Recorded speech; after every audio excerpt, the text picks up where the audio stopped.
I'm Kyle Thompson. And you're listening to General Intellect Unit. And this week we're back with part 3 of the book Transforming Technology, which, I suppose it's chapter 3, really, that we're looking at. And the chapter is called The Bias of Technology. And this is where the theory that Feenberg has been developing through these couple of chapters really comes to a head, and we get to some of the really crunchy sort of conclusions. I quite enjoyed this chapter. It's quite dense, and there's some stuff that we're going to kind of skip over because it's like history of philosophy sort of stuff that maybe isn't all that interesting. But I liked the way it sort of tied everything up, you know? Yeah, it's very much a chapter that gets to the point of the theory, sort of presents the case, and it also shows its work, right? Like it's sort of showing the positions that it was inspired by, and also like how it is trying to supersede them. And so, yeah, maybe that's the part we'll skip over a little bit more, but the point is quite strong and insightful. Yeah, it's and the point it's trying to get to is like the kind of big question of like how do you sort of actually enact change in a technical system? We begin from this kind of problem of instrumental theory, right? That like it presumes that subjects and their means are separate and independent of each other, but like actually they're kind of entangled, right? That like the carpenter and his saw, the hunter and the rifle, and so on are kind of entangled phenomena. Like the tool is shaped to your hand, and over time your hand moves to fit the tool as well. And sort of definitionally, conceptually, they're also intertwined, right? Like it's, a carpenter without his tools, or without their tools, would be not a carpenter. Would not be a carpenter, right? Yeah. And the tools on their own, without a carpenter to wield them, are kind of meaningless as well. And this is it's a bit of a paradox for reform, right? That like, how do social actors alter a system which defines their being, right? This is actually kind of tricky. The previous couple of chapters, which I would absolutely recommend you go back and listen to if you're just joining us now, kind of outline some of this sort of stuff of like theories of design, ambivalence, and technological politics. But this chapter is going to try and put together a coherent formulation of this radical alternative, right?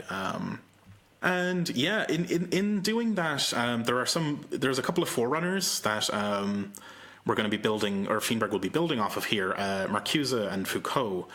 And this is a kind of a theme that runs through the book, but there's this like Feenberg finishing off the thoughts of like previous thinkers and kind of wrapping up some like half-finished theoretical projects, and kind of bringing together this like very coherent and well sort of reasoned alternative way of looking at technology. Yeah, so we get into these kind of sections on Marcuse and Foucault themselves and the theories they sort of ended up with, which are pretty dense and a little bit twisty, and they're kind of hard to read. And also, we don't really have. I don't think there's much need to really cover so much all of the argumentation here.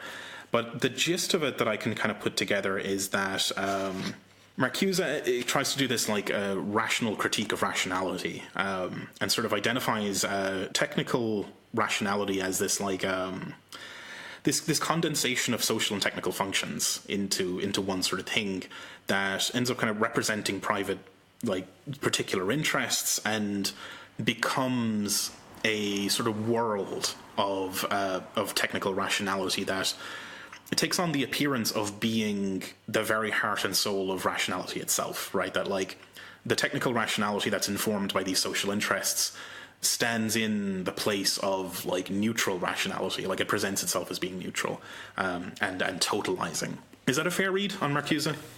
Yeah, it's sort of the idea that once technology and rationality developed to a certain level, it became possible to use them to dominate other people, and that technique has become so perfected that it is impossible to identify the domination in that rationality, right? Like the two have become one-dimensional, right? Like there's simply no possibility for critique in one-dimensional, or as argued in one-dimensional man, just because people are subordinated, but their needs are met in a purely sort of material sense, and therefore their domination appears to be something you can't complain about and is perfectly rational.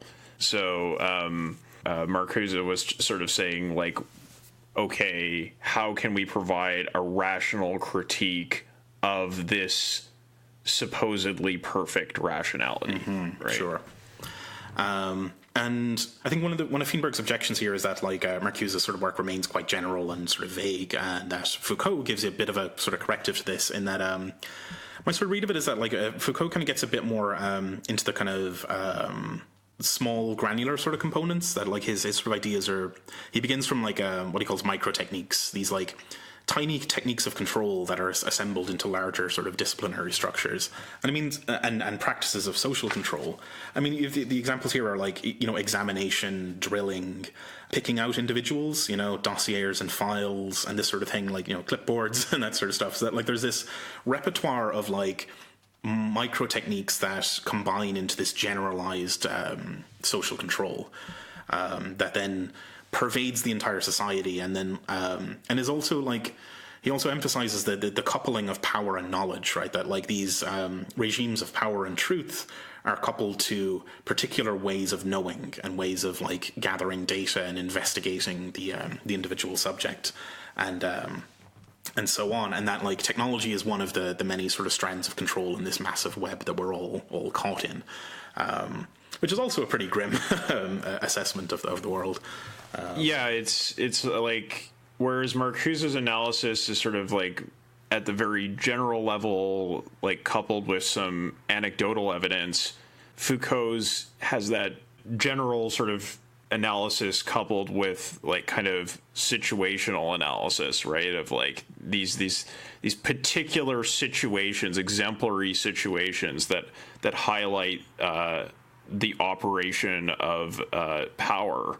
But it doesn't really get from those sort of specific examples, to something that would contradict the general notion that power is totalizing, and that this power knowledge system has not just come to know and rule over people in a way that is kind of beyond our capacity to rationally address. Mm-hmm. Yeah, there's problems that fall out from the analyses of these two individuals, and there's problems that Feenberg is going to try to address, and I think successfully does. Like, there's a really convincing sort of continuation of this line of thought. But yeah, so he's sort of outlining what these problems are, right? That, like, there's something good in this, that it's sort of the critique of rationality posits that, you know, there are multiple rationalities, like, it's not just one fixed sort of totalizing thing, and that, you know, the design of the rational system influences everything else, and so on. But we end up in these kind of, like, two particular sort of problems.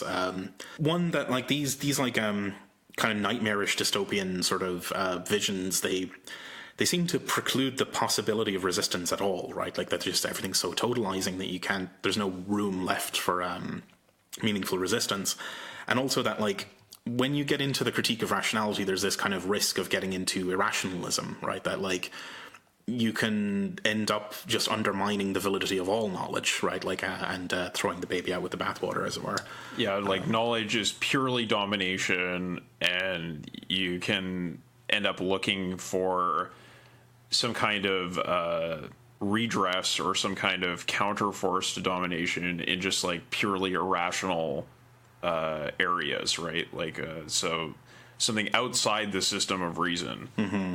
Yeah, and there's an interesting section here where Feenberg is kind of going on with the trying to get at, like, how do you get sort of back to having, or how do these thinkers at least try to get back to having some sort of room for resistance? You know, they sort of end up in these really difficult sort of positions where they can't really do it in their own sort of terms, and then we get a mention of our favorite old friend Deleuze here, who injects into, like, the argument this notion of, like, vitalism, and sort of, like, I suppose, a fundamental sort of life force being a thing that would resist this totalizing sort of rationality.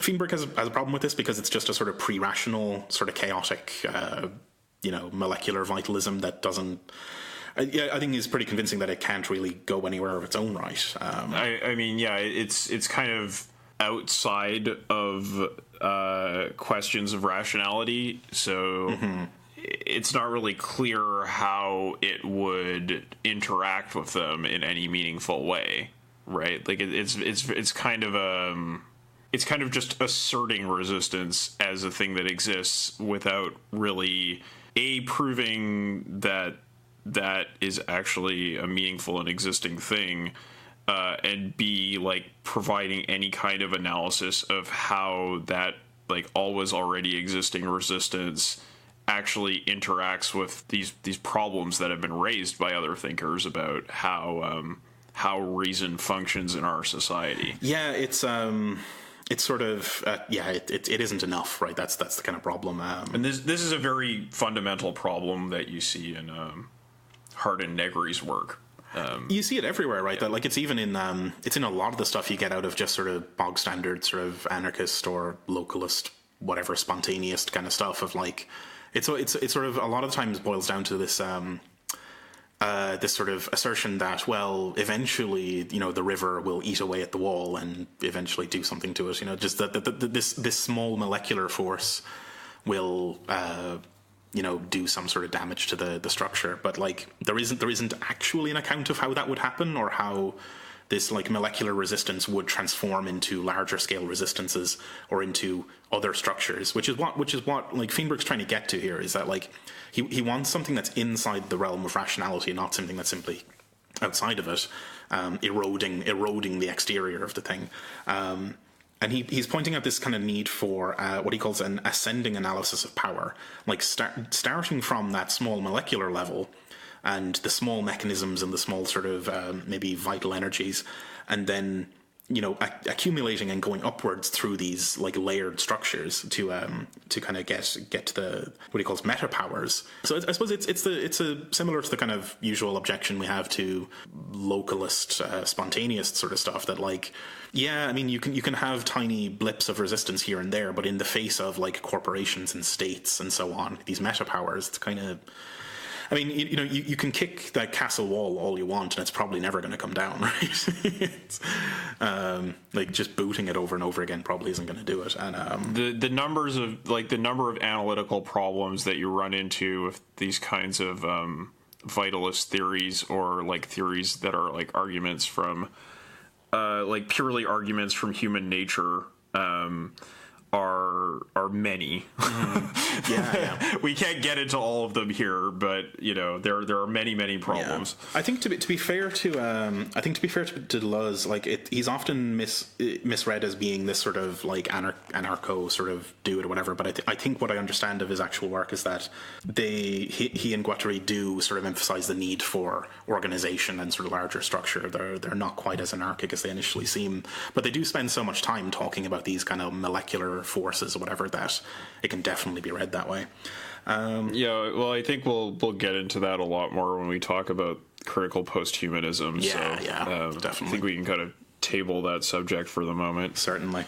So yeah, I mean, the point at the end of this section is that like this transformation requires like a transformation from within the field of power, not like a kind of reliance on something coming from outside.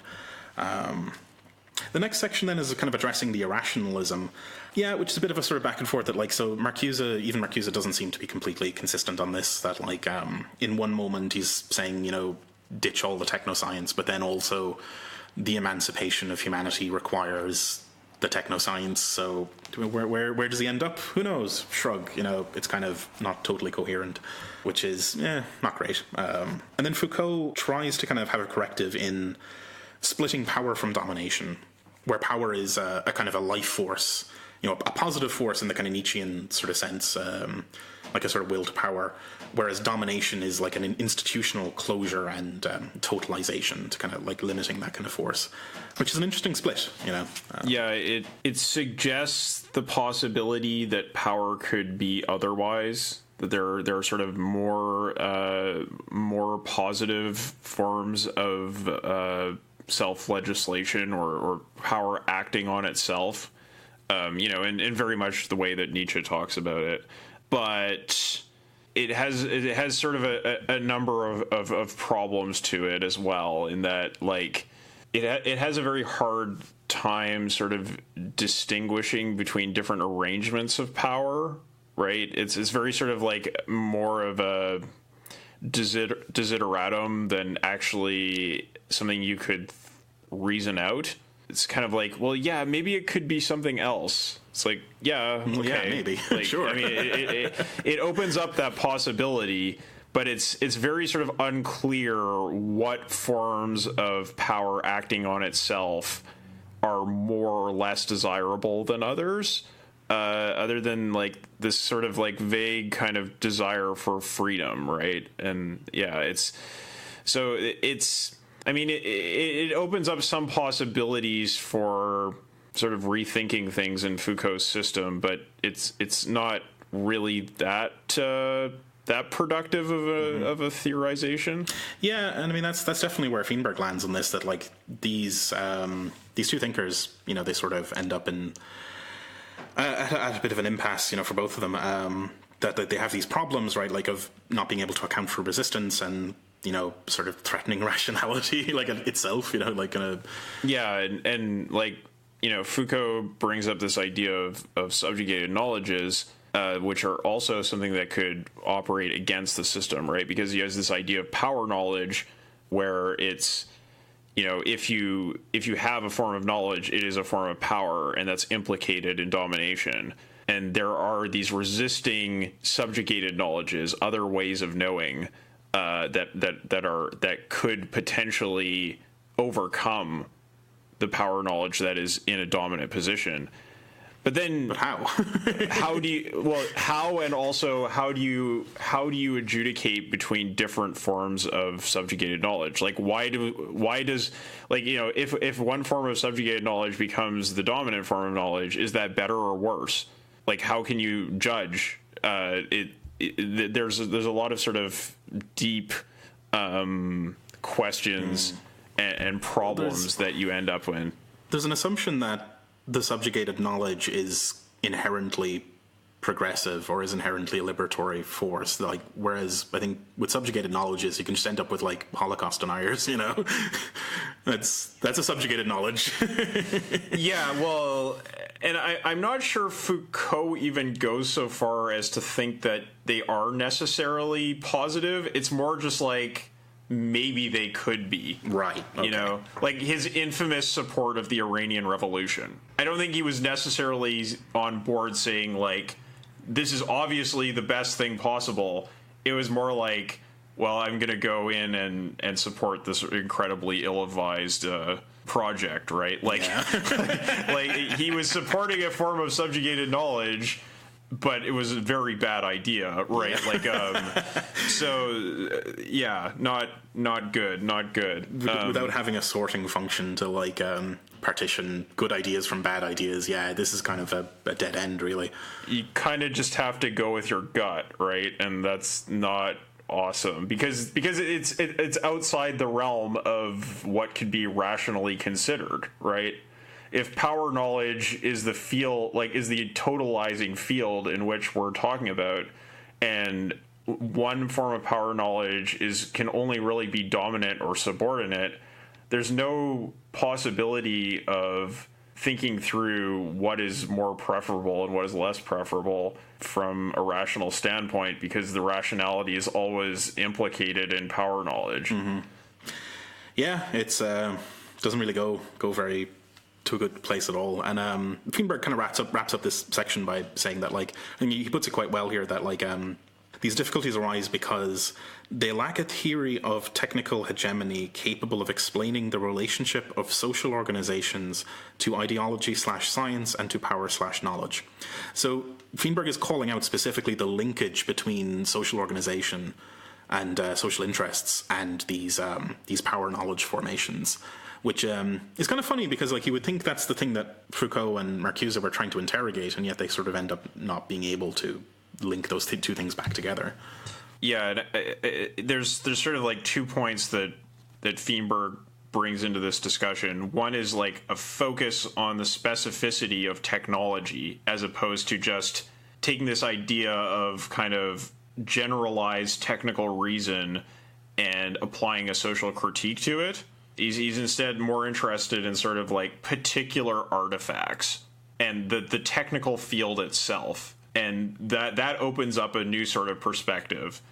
And then the second thing he brings to it is this Gramscian idea of hegemony, which opens up the idea about sort of tactics and opposed forces and alliances and reconfigurations and spaces of action and play that are not really present in either Marcuse or Foucault's social understanding, because those points of view are so totalizing, whereas the Gramscian notion is very like, yeah, it's more dynamic and it sort of assumes a greater complexity to the dynamics, right? Like they're dynamics, but they're not simply binary dynamics. They're binary dynamics that are informed by a lot of kind of localized, more complex dynamics that are going on, right? Because you have power blocks forming and hegemonies rising and collapsing and struggles between different social actors, right? So that opens up more possibilities for agency than you find in Marcuse or Foucault's theories. Mm-hmm. Is it cybernetic? Is that what's going on here? Is that Gramsci's cybernetics? Sort of. That is a very good question that I don't have the answer for right now. Okay, we'll get to that in a future episode. Maybe. Yeah. Just off the cuff, I mean, it seems like that it's of a sort with the kind of things we've been talking about with cybernetics, complex systems and so on. Yeah. Maybe. Like, that's a really good question. That's all I'll say about that. Is it's a really good question. So we'll do a 4-part series on it sometime in March, probably. Yeah. Before that, we're getting into we've gotten the Marcuse Foucault stuff out of the way. We're getting into the actual sort of nitty gritty of like what Feenberg is proposing as a better interpretation of technology. So we get into the section of the technical code. And its first section is the subsection is the double aspect theory, which is really interesting. It's like the notion that power and knowledge, or these basically hegemonic forces and cognitive forces, that split, they actually share a common foundation. That they're two aspects of the same thing underlying, which I find really, really quite interesting. And that like the foundations, like for Marcuse, were this kind of like abstractive ability and the sort of will's domination that would wield that abstraction, and for Foucault, they were these like the micro techniques. But Feenberg's going to kind of elaborate a proper theory here of like how to tie all this stuff together in such a way that it's actually coherent. Yeah, I mean, I think that really the important thing is that the technical code ties these two things together. Right, this kind of social interest and technical knowledge are reconciled to one another by means of the technical code, and in our case, usually the capitalist technical code. Right. This is really quite insightful, and he's sort of like he builds it up from the kind of like looking at like what is the role of rationality in modern hegemonies, and that, like, to put it very crudely, it's a sort of replacement for religion, or the old medieval sort of ways of providing a structure for the society, where these like codings of like behavior and expression and allocation of tasks. But in the capitalist era, capital is more free from those old limitations, and has this it's the term we had in the previous episodes, operational autonomy. It has this freedom to recombine and assign resources in all sorts of crazy sorts of ways. But preserving that freedom becomes a meta goal of the system itself, and so every decision that's made needs to enact some sort of ends and also preserve that autonomy. And then the thing that ensures that happens is the technical code, which I think that's the way he puts it here, is that it brings the construction and interpretation of technical systems into conformity with the requirements of a system of domination. So it's the linking function between these two things, between power and knowledge, or between the hegemonic social functions and the sort of the cognitive and technical functions. Yeah, I like this. This is quite good. Yeah, and the important thing here is that there's this sort of notion of like technical elements. There's kind of atomic elements of technique, of technology, like springs, levers, and circuits, which do conform to a kind of value neutral technical rationality. Right, like a spring is innocent and a lever is innocent. It's when they're combined into something that it takes on a character. Yeah, so this is the way in which Feenberg is able to escape irrationalism, right? Because he's saying at some level technologies are elementary enough that they are not value laden in themselves, right? It's the way in which they are arranged together which is made in conformity with the technical code. So he's not saying that means and ends are independent from one another. He's not saying that technology is innocent. He's saying that it's when you get to more complex technologies that their design becomes implicated in the agenda of capitalist domination. And he uses he sort of likens it to vocabulary and sentences in language, right? That like the technical elements give you the vocabulary, and it's the combination into sentences that has meaning and intention. And that, you know, that in one way the technical code is the way that the system differentiates between true sentences and false sentences, or differentiates like valid syntax from invalid syntax, right?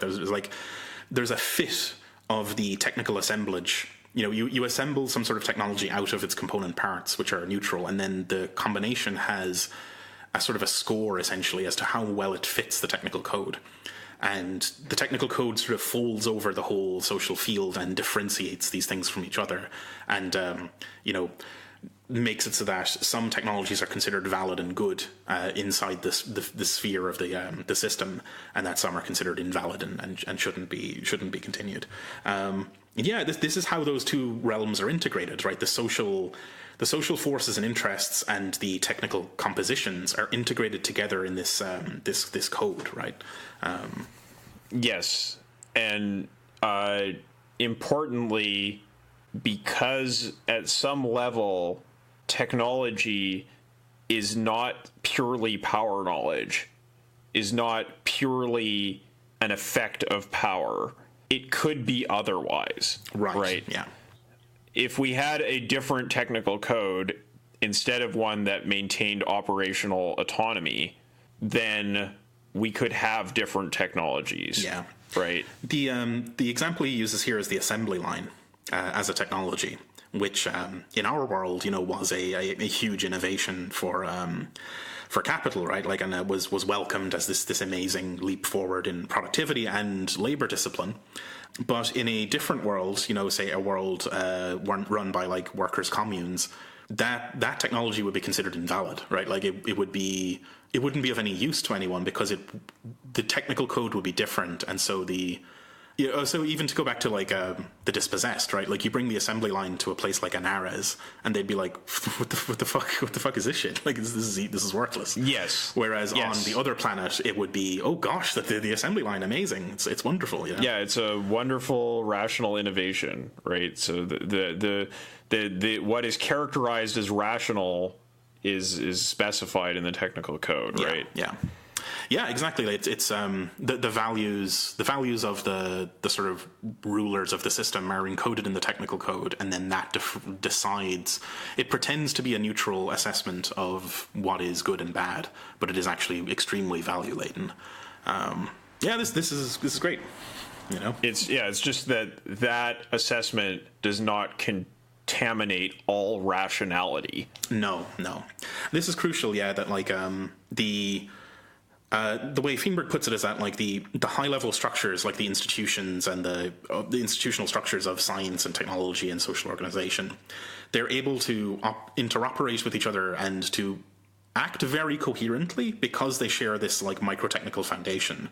But that foundation is quite ambiguous, right? Like up towards the top, it is saturated in ideology.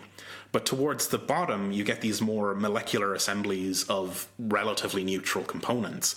And down there, things are ambiguous and sort of have a lot of wiggle room. And so, and like, you know, new technologies can threaten the hegemony that way. Like there can be an emergence in the lower structures that is actually quite threatening to the higher structure, which is awesome because now we've sort of restored the possibility of like change and resistance, like that the system isn't actually totalizing. And the basis for opposition is within the realm of rationality, as opposed to being irrationalist. Yes, it is. That is crucial because then we get to have nice things instead of, you know, throwing out the entire technoscience.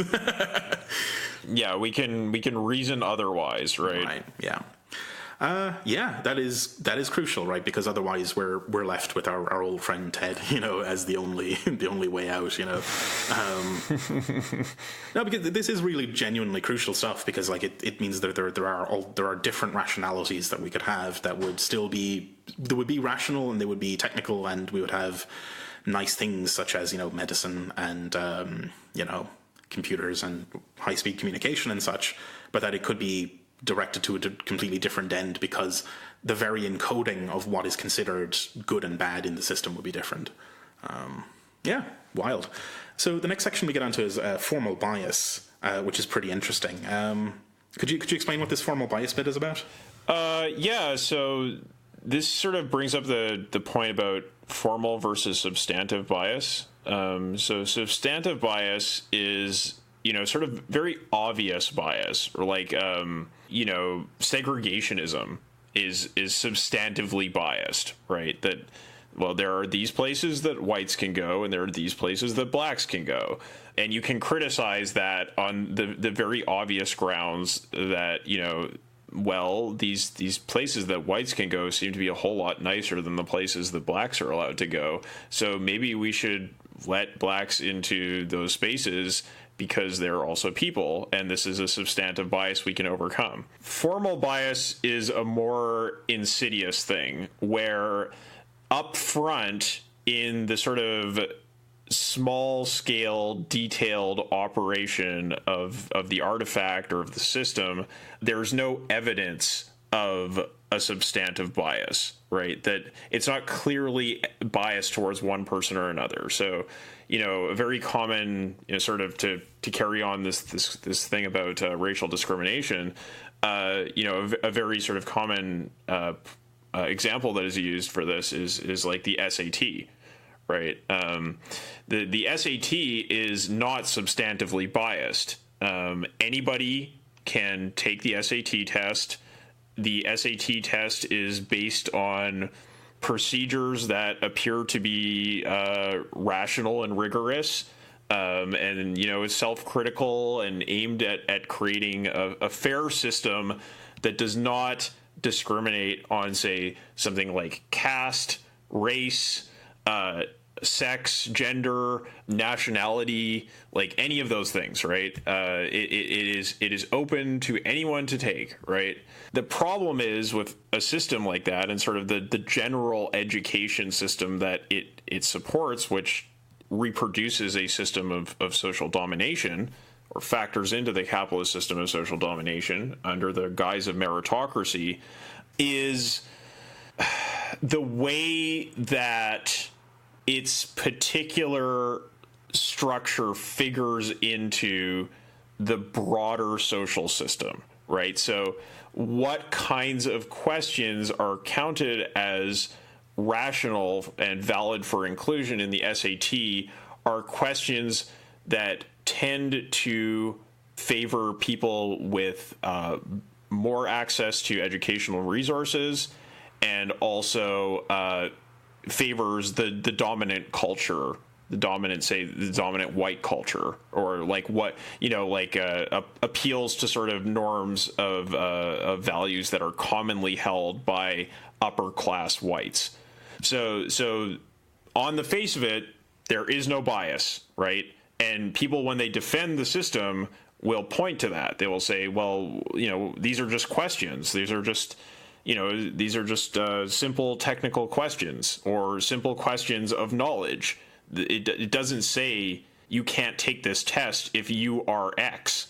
It's all open, but in its actual formal functioning, it is biased, and it does reproduce a system of social stratification that is functionally equivalent to a substantively biased system.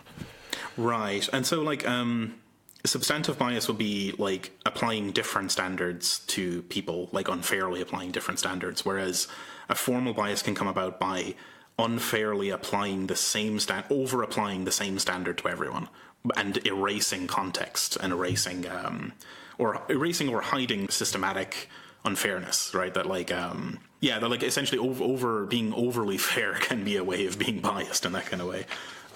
It's as long as your criterion for fairness is itself biased, then applying a fair standard to everybody is actually unfair. Right. Yeah, which is pretty insidious, right? Like, and how does Feenberg tie this in with the rest of the argument then? So I think that this basically ties into the point about the technical code, right? That the application of the technical code erases the sort of broader questions of fairness and the broader questions of values and of domination under the guise of rationality, right? Like, the assembly line is formally biased against workers. Yeah. Yeah. But it can be said, oh, well, but it's just a machine, and any person could work here, and given certain restrictions, you signed a contract for this job. Like, you did it of your own free will. Why are you complaining? You're getting paid, aren't you? All of these kinds of things are evidence of formal bias, not substantive bias, and it's that kind of formal bias that the technical code uses to reproduce capitalist domination in a technical form. It's good stuff, because, like, I hadn't really heard of the formal substantive bias distinction before, and it kind of it's nice in that it gives a name to the thing, and I think that's kind of the value of the book, really, is it puts a name on these dynamics and these phenomena that, like, you would otherwise go without, because, I mean, they're designed to be not designed to be invisible, but designed to be inscrutable, like that you can't get a hold on them. That's one of the values of sort of philosophical thinking, right? Is coming up with names for things and concepts for things, and that's one of the values of this book for sure. Yeah. And in the last section of this chapter, we get into some pretty cool stuff as well, like putting some good names on stuff. The section's called Technological Figurations, and it's kind of about this question of, like, what would we've established, like, the biases of technology and its hegemonic sort of uses, but what would a counter-hegemonic use of technology be? Like, what's the sort of room for resistance in this thing? And there's this really interesting sort of notion that, like, previously, I think, especially in Marcuse and Foucault, we've had the notion that the system is a well-oiled machine and it's a totalizing sort of thing. But that the claim here is that, that is the impression you get from inside the system, or from above, right? Like where the rulers live. From the position of the leaders, it looks like this is a well-oiled sort of machine that carries out their strategic, instructions to the letter. But from below, it looks more like a game in the game theoretic sense than a machine. And that there's an ambiguity there, right? Like, and this gives us some sort of room to think of the different ways that you can see the system can be seen from at least two different angles, and it looks quite different in both positions, which is really, really quite interesting, because it's like this isn't a notion that comes up anywhere else, really, is it? Like, or am I? Is there any other sort of theorists that get onto this? Well, I mean, I think a lot of this stuff does sort of come out of, like, the literature of resistance and, like, Desserteau, as Feenberg cites him. But it's well worth thinking about. I mean, I think it has a lot of analytical value because, you know, you could say, for example, the sort of panicked reactions of neoliberal centrists to the way that politics have gone in recent years is a pretty good demonstration of this, right? In that for people who were very closely established or very closely associated with the neoliberal establishment and the norms and systems that it had set up, society did look like a well-oiled machine. It was just a matter of keeping it going, doing some tinkering, and so on and so on. For people from below, you know, either on the left or on the right, people who were not at the core of that neoliberal centrist sort of consensus, it did look like a game. And there were tactics that were formulated to act against the dominant party, the hegemonic party. And as that quote unquote well-oiled machine, as that hegemonic system has become more and more unhinged and more destabilized, the sort of, you know, sudden outbursts of emotion and kind of irrational responses by people who are centrist neoliberals kind of it's a tell that they didn't have an understanding of the political situation as a game. Right, they saw it as that well-oiled machine, and the sudden eruption of the game logic into the thing is something that they're having a very difficult time understanding. So, I think that the theory does sort of bear out in practice. No, it's great. Yeah, maybe it's just probably just the first time I'm seeing it. But one of the crucial points of this game base as well is that this is a strange game in that the playing of the game changes its own rules in many ways. So, you know, from above you have strategy, below you have tactics. You know, on the insiders have strategy, the outsiders have tactics, and that it's there's a certain amount of you know, margin for maneuver is the way Feenberg puts it in the sort of tactical realm, and it's a sort of an autonomy of its own because, you know, the instructions are issued on high and then they need to be actually applied on the ground, like in the trenches, whatever, and because the people on the inside or, you know, above, they don't have a total picture of what's going on. They can only issue general sort of instruction, and the implementation on the ground has to be a little bit loose. But it's that looseness that gives room for maneuver in the game, right? Like it's you know, there's a thing that, like, it's kind of a notion we've touched on a couple of times, but that the system can't totalize everything. It gives the impression of being totalistic from above, like from the strategic standpoint, but from the ground in the trenches, it looks quite shoddy and is actually filled with little cracks and errors. And that the thing here is that, like, as the players play the game, they could change the rules, right? Like, which is kind of how this game plays, right? Yeah, that is the crucial point. That somehow tactical action by the subordinate parties can both amount to strategic action and can also alter the rules of the game in their favor. Yeah, and that is kind of is a point that is, I guess, kind of borne out in the notion of revolution, right?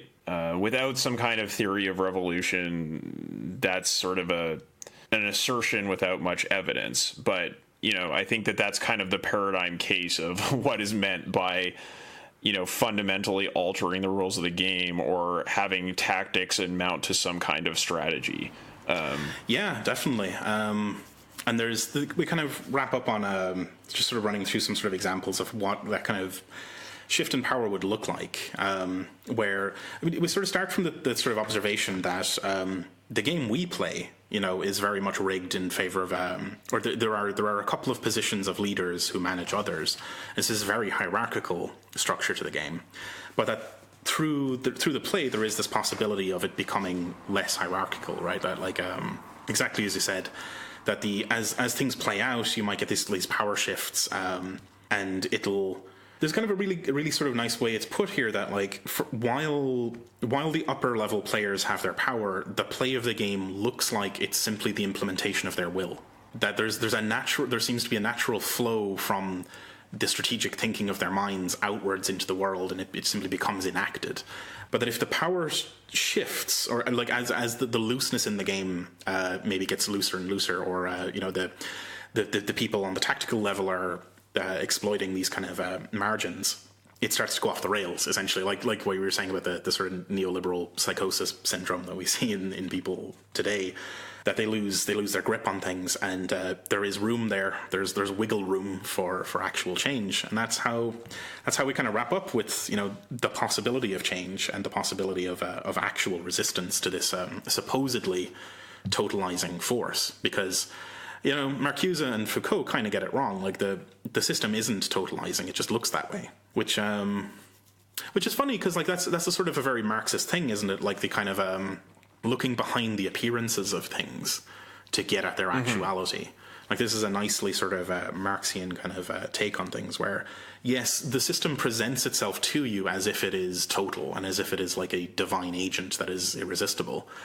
But if you look behind it, you look behind the fetish, of the fetish of the system, you see something much more creaky and full of cracks and points of articulation and joints and things you can move around. And it's in the moving around of these things that the possibility of change resides. Yeah, and that's how we could change the technical code. That's like when we say about changing the rules of the game, that's essentially changing the technical code, right? Right. So yeah, I think in that sense, it's very valuable. It definitely has. I think it has a kind of analytical value that is borne out in actual examples we've seen in the years since this book was written. I do think that there are ways in which the theory is kind of dated, or there's things that have happened in the interim that couldn't have really been accounted for at the time that the book was written. I think that the first and most sort of obvious thing is that there's a kind of assumption that within this technical field of action, there are the dominant parties and the subordinate parties, and the subordinate party's action is sort of unproblematically good, right? Like that, in a sense, kind of similar to the problem that we ran into with Foucault, right? That, well, what if the person who's subordinate is actually the Ayatollah, right? But like, in a more sort of technically localized sense, we've seen all of these problems emerge with like the alt-right, Gamergate, and other fascistic groups online, that when you look at them in this localized technical sense, they are subordinate parties in a relationship with people who are in a dominant position, for example, giant games corporations or Twitter or Google or something, right? Like they're operating at the tactical level versus the strategy of these corporations.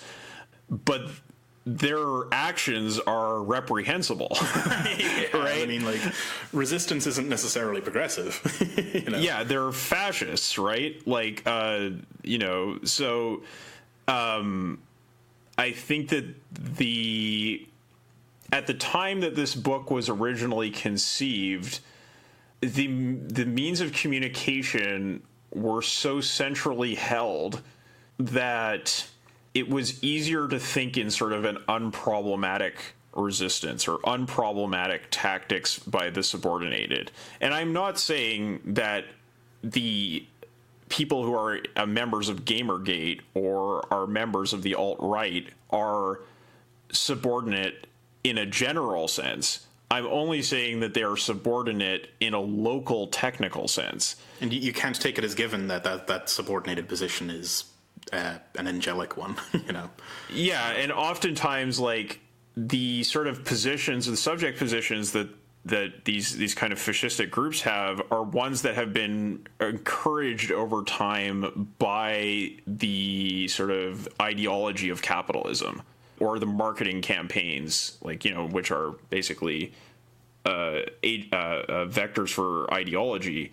that have produced these subject positions. So, for example, the Gamergate ideology of like true gamers being like young white men with money, that has been promoted for decades by the advertising campaigns that are part of the games industry. And now the games industry finds itself with a sort of PR marketing community management problem that is a product of its own previous marketing efforts.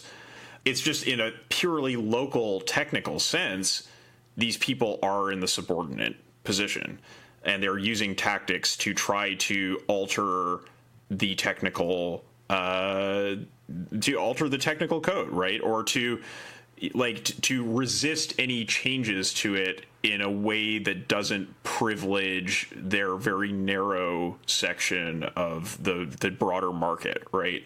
And so that points to kind of a broader problem with the theory, which is that in the way it's presented in the book, it seems to kind of say that it offers a kind of like general answer to the ails of contemporary civilization, right? Because, it is responding to thinkers who were very totalizing, right?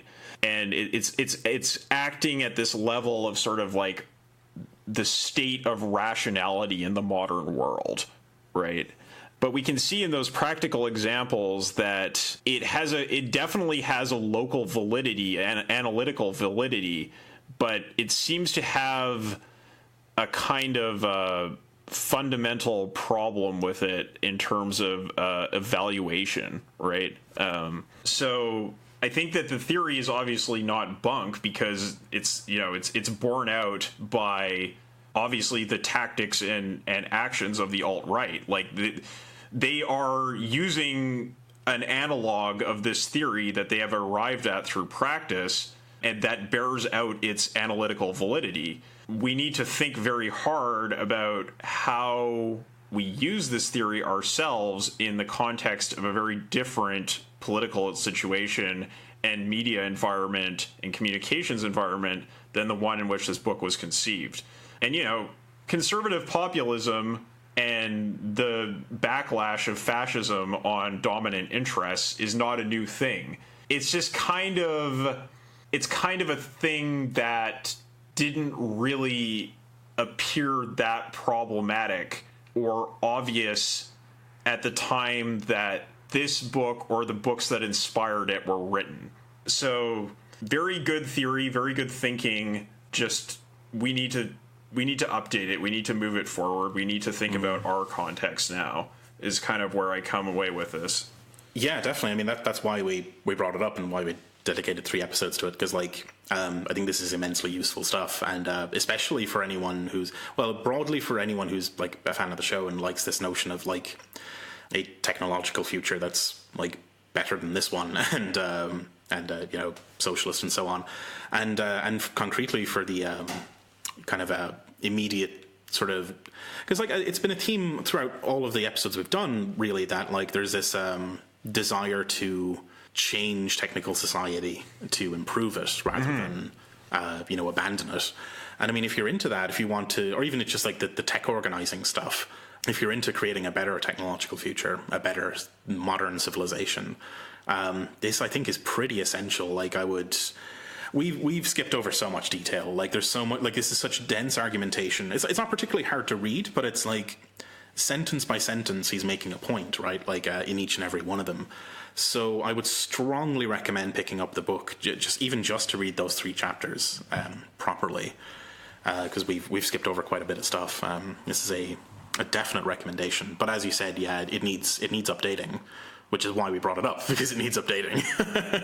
and I think that the work that needs to be done is sort of clarifying the relationship of specific instances of technical conflict and the sort of general technical code, right? How does it relate to the mode of production, to the forms of structural oppression in our society, generally speaking? because if you get too local, which, is definitely a problem you can run into, is things like actor network theory, as Feenberg rightly states, you can kind of lose the forest for the trees. And so some of the areas where this analysis is the strongest need to be supplemented by sort of strengthening that more general analysis, right? So, Feenberg kind of provides a specific answer to these generalizing, totalizing theories, and maybe we need to recontextualize this kind of specific response within a more general theory. Also, I haven't read his most recent work, so maybe he's already done this. but this is the work that is most specifically concerned with Marx and with socialism that he's done, as far as I know. So it was a good choice in that sense, because it brought us through the whole Marxist tradition up to a contemporary kind of analysis. So I'm glad we read it, and I would definitely recommend reading it. Yeah, absolutely. Is there anything else we need to cover before wrapping up? I think we've, as you said, there's quite a bit we left out, but I think we got most of it. Yeah, I would just say if you're interested in case studies that sort of develop this kind of theory, you can either read the rest of this book, or you can read some of the many other books that Feenberg's written, because you can see examples like things like more positive examples, like, for example, people who are suffering from HIV/AIDS fighting to get medication to save their lives. That's an example where you can say, oh yeah, like, these people altered the code of what was considered to be marketable medicine in a way that ended up saving a whole lot of lives and addressing the exclusion of victims of this disease, sufferers of this disease. So, there's plenty of positive examples you can point to. It's just the counter examples that I brought up there in the conclusion. Mm-hmm, sure. We got to keep an eye on those bad examples too. But that does sound fascinating. Cool. I guess that's it for Transforming Technology. Thanks for listening, listeners. We really appreciate having you along on these adventures. If you want to keep up with us, or if you're new to the show and want to keep up with us, you can follow us on Twitter at GI Unit Pod. We're on Facebook as General Intellect Unit, and subscribe, all that kind of stuff, and share us around with your friends or anyone you think might be interested in this kind of analysis. Another way to support us as well is to go to patreon.com/General Intellect Unit and maybe throw us a couple of bucks a month to pay for books and hosting and a couple of other things that the expenses of being podcast boys. It's not a cheap operation. Plus we keep buying books. So Anyway, thanks for listening, and we'll see you again in a couple of weeks. Bye. Bye.